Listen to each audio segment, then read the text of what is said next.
C'est quoi ça? C'est quoi ça? Sérieux, c'est quoi? C'est quoi? J'ai même pas besoin du casque. Pourquoi j'ai mis ça? C'est quoi ça? Sérieux, c'est quoi ça? C'est quoi ce match? C'est quoi ce match? C'est quoi ce match? C'est quoi cette équipe? C'est quoi ça? C'est quoi ça? Le Canadien fait la remontée. Attends un peu, faut que je replace la caméra. Là. Un peu, vite fait. Le Canadien vient de faire une remontée digne de celle qu'ils ont faite contre les Sénateurs il y a genre 12 ans de tout ça. Tu sais, quand Francis Bouillon a marqué le but là, pour créer l'égalité là, ou donner la victoire, je me rappelle plus. Là. Mais, c'était quoi ça? C'était 5-3. Le Canadien avait 13 tirs au but. On était tous dépités. Il y a plein de monde qui ont arrêté de regarder le match. On était tous négatifs. Là. On était fâchés. Il restait 3 minutes. On était tous en tabarnak. Excusez du langage, mais c'est ça pareil. On était tous fâchés. On était tristes. On lançait des chaises. On flippait des enfants. On capotait. Là. On était tous pas contents. Puis là, le tir 14 puis le tir 15, ils rentrent. Puis là, tout d'un coup, c'est 5-5. Puis là, tu t'en vas en prolongation. Puis le Canadien, il gagne le match. C'est quoi ça? Sérieusement? C'est comment d'émotions cette équipe-là va nous faire vivre, sérieux? Le match, ça arrivé plusieurs fois cette saison. Je dis, c'était un match en montagne russe. Là, ça, là, c'était les plus grosses montagnes russes ever. On prend les devants 2-0. Là, après ça, on se fait revenir 2-2. Après ça, on prend les devants 3-2. Après ça, c'est rendu 5-3 pour Ottawa. Là, d'un coup, avec 2 minutes à faire, 5-5. Puis là, on gagne en prolongation 6-5. C'est-tu juste moi ou ça me rend fou totalement? Là? Ça me rend totalement fou. Faut que j'ouvre mon téléphone. Faut que j'aille revoir les buts pour faire mon petit recap habituel. Mais ça n'a aucun bon sens. Juraj Slafkovský qui ouvre la marque en avantage numérique sur 18e de la saison, assisté de Caulfield et Suzuki. Ensuite, Cole Caulfield qui marque en avantage numérique sur 23e de la saison, assisté de Suzuki puis Hudson. Grosse performance en avantage numérique du Canadien. Ça revient. Là. Pour vrai, l'avantage numérique, là, ça revient. Ça se réinstalle. C'est pas pire. Quand t'as Hudson puis Demidov avec Suzuki, Caulfield puis Slaf, tu vas avoir des forces creuses, c'est ça, comme n'importe quel avantage numérique. Mais si tu restes avec ces gars-là, tu vas avoir un bon avantage numérique. Ça, c'est sûr et certain parce que c'est tes 5 gars les plus talentueux de l'équipe. Hein? Ensuite, en deuxième période, pire deuxième période de la saison, c'était dégueulasse. Brady Tkachuk qui marque. Brady Tkachuk a joué tout un match pour vrai. Là, il a ramené l'intensité. Je regardais ça, je me suis dit, je peux pas croire qu'on a pris 4 Kotkaniemi avant ce gars-là. Sérieux, je peux pas croire. En plus de pas l'avoir pris, on a laissé les Sénateurs le prendre. Donc là, ils nous cassent les couilles dans notre division. C'est encore pire, ça fait encore plus mal au cœur. Ensuite, Tim Stützle qui marque un but magnifique. Le but de Stützle, c'est magnifique. Magnifique. Entre les jambes dans la partie supérieure. Le seul problème que j'ai avec ce but-là, c'est qu'il y a eu à peu près 3 jours ouvrables. Il y aurait eu le temps d'avoir des jumeaux puis qui graduent à l'université avant qu'il y ait quelqu'un qui aille faire de quoi pour l'empêcher de faire ce qu'il avait à faire. Il y avait beaucoup trop d'espace là-dessus. Beaucoup trop d'espace pour Tim Stützle là-dessus, surtout à 5 contre 5. Ensuite, Josh Anderson qui, miraculeusement, marque un but de loin. C'était vraiment bizarre, ça. Le gardien des Sénateurs a été très faible là-dessus, assisté de Matheson et de Dobson. Ensuite, Dylan Cousins qui marque en avantage numérique. Ensuite, David Perron qui marque sur un but bizarre. Il s'est fait pousser, Perron, sur Montembeault. On va se le dire ici maintenant. Il s'est fait pousser sur Montembeault. C'était légèrement de la faute à Dobson. C'était malheureux. Là. C'était rendu 4-3 pour les Sénateurs. Ensuite, en début de troisième période, Jake Sanderson qui marque pour faire 5-3. À ce moment-là, on s'est dit, tabarnouche, c'est fini. C'est fini. Puis entre la 2 et la 3, moi, j'ai crash out totalement. J'ai pété ma coche. J'étais là, les gens étaient négatifs. Là, Suzuki ici, puis Hudson ça, puis lui ici, puis lui ça. Puis, écoute, j'étais très déçu de la performance du Canadien. Pourquoi à chaque fois on joue des matchs importants, on n'est pas capable de gagner, puis blablabla. Puis tout le monde était fâché à ce moment-là. Mais là, avec 3 minutes 30 à faire au match, 4 minutes 30, Juraj Slafkovský qui dévie un tir de Lane Hudson. Après une mise en jeu gagnée de Philippe Danault.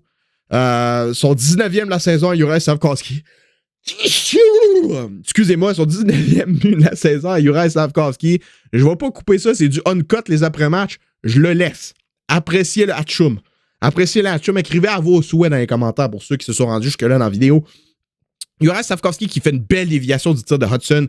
Son 19e de la saison. Pour vrai, Slafkovský, depuis 1 mois et demi, c'est tellement le meilleur joueur du Canadien. Là. Il joue gros, il joue bien, il fait tout correctement. Il va dans le trafic, il va dans un coin, premier sa rondelle, il bataille bien, c'est une dinguerie. Puis ensuite, genre, 1 minute après, même pas, Demidov fait le tour du filet, envoie Carrier, tire sur réception, il marque au 4e de la saison, puis c'est 5-5. Là, à ce moment-là, on est comme, mais c'est quoi ça? Comment c'est possible que à 13 tirs du Canadien, c'est 13 tirs, là. Il reste 4 minutes en 3e période, t'as 13 tirs au filet. Tu devrais déjà te compter chanceux d'avoir 3 buts. Puis là, le tir 14 puis le tir 15, les 2 buts rentrent, tu crées l'égalité, t'as 15 tirs, 5 buts. Sérieux, moi, j'étais un fan des Sénateurs, je suis en Saint-Joie le vert après le gardien. Hein. Les buts du Canadien étaient pas laids, c'était des beaux buts dans la majorité. Là. C'était des beaux buts. Peut-être mis à part le but de Carrier, la majorité, c'était des beaux buts, le gardien ne pouvait pas faire grand-chose. Sauf que là, quand même, pas garder son équipe dans le match, le pauvre Meralainen. Là, hein? C'est pas fini. Parce qu'on s'en va en prolongation. Puis Cole Caulfield, assisté de Lane Hutson, qui récolte son 3e point du match. Hein? 3e point du match, Lane Hutson, qui connaît une saison de feu. Caulfield marque le but de la victoire, son 24e de la saison, son 88e en carrière à 3 contre 3 en prolongation. Puis le Canadien l'emporte 6-5. Le Canadien qui finit le match avec 19 tirs, 6 buts. Les Sénateurs ont eu 34 tirs, 5 buts. Pour vrai, grosse mention à Montembeault. Il y a beaucoup de gens qui le critiquaient dans ce match-là, dans mon chat, puis sur les réseaux sociaux. Mais Montembeault, pour vrai, malgré les buts qu'il accordait, il n'y a pas grand-chose qu'il pouvait faire sur tous les buts qu'il a accordés. Là. La défense dans la zone du Canadien était terrible aujourd'hui. Le Canadien était pourri dans sa zone. Pourri. Il se faisait manger physiquement, toujours 2e sur la rondelle. Montembeault, dans les circonstances, il a très bien gardé les buts. Il a gardé son équipe dans le match parce que ça aurait pu facilement être 9-3 là, en 3e période. Il a fait des gros arrêts et gardé son équipe dans le match. Ça a permis aux Canadiens de marquer 2 buts rapides puis de gagner cette partie-là en prolongation. Ça, d'ailleurs, j'en reviens toujours pas. Donc, grosse mention à Montembeault. Depuis qu'il est revenu de Laval, il joue du gros hockey puis il aide cette équipe-là. Là, est-ce que je suis content de la victoire? Oui, parce que le Canadien est allé chercher 2 points importants au classement. C'est très, très important parce que c'est très serré dans la division Atlantique. Oui, on a donné un point aux Sénateurs, mais les Sénateurs sont genre à 10 points de nous. Fait que c'est moins grave de donner un point aux Sénateurs que de donner un point à n'importe quelle autre équipe dans la division. Fait que le fait qu'il ait pris les 2 points, moi, c'est ce qui m'importe. C'est ce qui m'importe pour vrai. Est-ce que je suis content du match qu'ils ont joué? Non! Non, c'était dégueulasse! Mis à part les buts, parce que, tu sais, marquer des buts, le Canadien n'a pas de problème. À tous les matchs, le Canadien marque des buts sans problème. Le problème, là, c'est que le Canadien est pas capable de, 1, garder une avance, puis de 2, être bon dans sa zone contre des équipes physiques. Le Canadien, honnêtement, le problème de cette équipe-là dans les matchs comme ça, c'est que j'ai l'impression que peu importe le Canadien joue contre qui, ils ont le même plan de match. Hein? On joue contre les Oilers, c'est le même plan de match que quand on joue contre les Canucks, puis quand on joue contre l'Avalanche, puis quand on joue contre les Sénateurs, puis quand on joue contre les Flyers, puis quand on joue contre n'importe quelle équipe de la Ligue, j'ai l'impression que c'est tout le temps le même plan de match. Sauf que des fois, il faut que tu t'adaptes selon l'équipe qui est devant. T'sais? Il y a des équipes contre qui le man-to-man, ça marche bien, puis il y a des équipes comme ce soir, les Sénateurs qui jouent physique, qui sont bons en échec avant, qui sont souvent premiers sur la rondelle, puis qui bataillent, ou ce serait plus efficace d'avoir un système défensif de zone coverage. Hein? Faut s'adapter à l'équipe qu'on affronte. Sauf que là, le Canadien, Martin Saint-Louis, j'ai toujours l'impression qu'ils ont le même plan de match. Tout le temps. Peu importe qui l'adversaire. On s'adapte pas. On garde le plan de match du début à la fin. Puis si on perd, si on se fait torcher, ben ça sera ça. Hein? Sauf que moi, je trouve que dans la LNH d'aujourd'hui, il faut que tu t'adaptes. T'as pas le choix. C'est comme ça. T'sais, les Sénateurs, ils l'ont bien fait jusqu'à maintenant, cette saison contre les Canadiens. Ils s'adaptent. Puis ils exploitent bien les lacunes du système défensif man-to-man du Canadien. Tu sais, un système défensif man-to-man, il faut que tu sois méchant pour jouer ça. Il faut que tu aies de la hargne, il faut que tu sois physique. Puis c'est pour ça que ça marche bien avec les Panthers de la Floride. Hein? Chez les Panthers, ça va bien. Le Marchand, t'as Bennett, t'as Tkachuk, t'as Reinhardt. C'est tous des gars qui ont du chien. Tu comprends? Le Canadien n'est pas grand gars qui a du chien. Si tu veux garder ce système défensif-là à long terme, il va falloir que tu ailles chercher des plus gros gars, notamment en défense sur ton 4e, 3e trio. OK? Le talent, on l'a. Le marqué des buts, on l'a. Tout ça, c'est parfaitement correct. C'est bien, pour vrai. On peut pas dire que le Canadien manque de talent. On peut pas dire que le Canadien a de la difficulté à marquer. Ça va bien. Il n'y a pas de souci. Le problème, c'est vraiment quand on joue contre des équipes qui jouent physique, comme les Capitals en série l'an dernier, comme les Sénateurs cette année, comme l'Avalanche, toutes ces équipes-là contre qui on a de la difficulté, ben c'est au niveau physique que la différence se fait. On est tout le temps deuxième à la rondelle, on se fait manger physiquement. Les équipes sont lourdes, ils font ce qu'ils veulent avec le Canadien, puis ça fait en sorte que le Canadien reste pris souvent dans sa zone, puis que le système défensif de man-to-man, il y a de la misère à suivre, tu comprends? J'aime bien Jacky, sauf que sur le long terme, Jacky, s'il veut garder sa place, il va falloir qu'il suive un peu mieux. Il est physique, il joue pas mal en tant que tel, sauf qu'il est souvent en retard sur le jeu. T'as beau être physique, si t'es pas à la bonne place au bon moment, ça sert à rien. Tu sais? Carrier, je l'aime bien aussi. Sauf que dans les matchs comme ça, c'est un peu plus difficile pour lui parce qu'il se fait manger physiquement. T'sais, c'est pas un gros bonhomme, là. J'aime bien l'équipe. J'aime bien tous les joueurs. J'enlève rien à personne. Sauf qu'il va falloir qu'ils se grossissent, notamment en défensive. Quand on s'est rendu en finale de la Coupe Stanley, quand le Canadien s'est rendu en finale de la Coupe Stanley en 2021, la défensive, t'avais Weber, t'avais Edmondson, t'avais Sherratt, t'avais ces gars-là qui étaient gros, qui tassaient les gars devant le net, qui étaient tout le temps bien placés.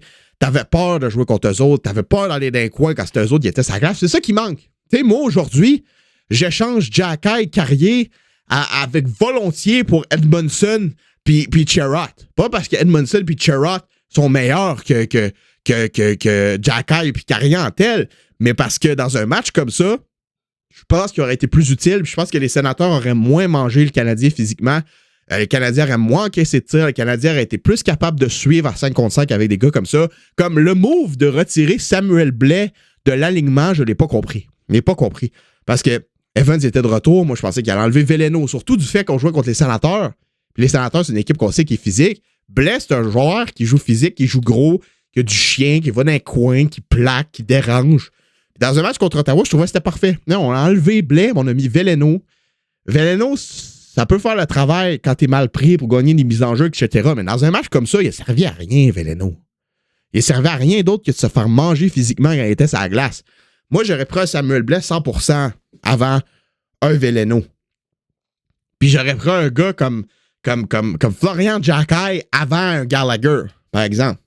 Tu sais, fait que sur le long terme, le Canadien, ce que ça va devoir faire, c'est se grossir en défense, aller chercher des gars qui ont du shaft, aller chercher des gars qui ont des grosses noix de coco, des hommes qui sont prêts à être méchants, à être mean, comme ils disent en anglais, puis à faire ce que les joueurs de talent n'ont pas à faire, tu sais.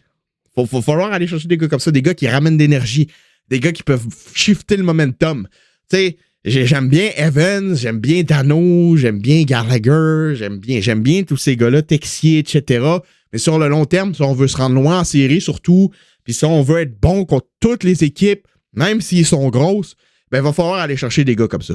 Puis je pense que quand on joue contre des équipes, quand le CH joue contre des équipes qui sont physiques, qui sont grosses, ben c'est ça qui fait la différence. Tu sais, contre les Blues de Saint-Louis, les Blues de Saint-Louis sont pas bons. On a de la misère à battre les Blues de Saint-Louis parce que les Blues de Saint-Louis, c'est une équipe qui joue dur, qui va dans un coin, qui se bataille. Puis quand le Canadien se fait manger physiquement, ils sortent de leur game. Puis ce soir, la seule et unique raison pourquoi ils ont gagné, c'est à cause que le talent a su faire la différence. Le Canadien manque pas de talent. Puis le gardien des Sénateurs n'a pas su garder son équipe dans le match. Très, très content de la victoire. C'était vraiment malade à regarder. C'était sick sur le live. Tout le monde capotait. On est passé par toute la gamme des émotions ensemble. By the way, si tu viens pas sur les lives pendant les games, qu'est-ce que tu fais? C'est malade. C'est la meilleure place, le meilleur watch party pour écouter les matchs du Canadien dans la province de Québec. Viens sur les streams. À tous les soirs de match, on est là sur la chaîne YouTube. Donc, si tu veux pas manquer ça, puis si tu veux manquer aucune des vidéos, abonne-toi à la chaîne YouTube et aux 2 chaînes secondaires aussi. Tous les liens sont dans la description. Suis-moi sur Instagram, sur Twitter, sur TikTok, sur n'importe quoi. Rejoins le Discord, tout ça dans la description. Merci énormément pour ce match. C'était malade, c'était cool, beaucoup d'ajustements à faire, mais c'est beaucoup plus facile d'aller chercher de la profondeur, aller chercher du physique, aller chercher tout ça que d'aller chercher du talent. Puis le Canadien, le talent, ça, il y en a, puis c'est très, très bon pour le futur. Faut être positif pour l'avenir. Le Canadien va être bon longtemps malgré tout. Donc, c'est ça, laisse un like, abonne-toi, partage, fais ce que tu veux. C'était ton ami Smads. Je vous dis à la prochaine pour une autre vidéo. Passez une bonne fin de soirée et bye bye.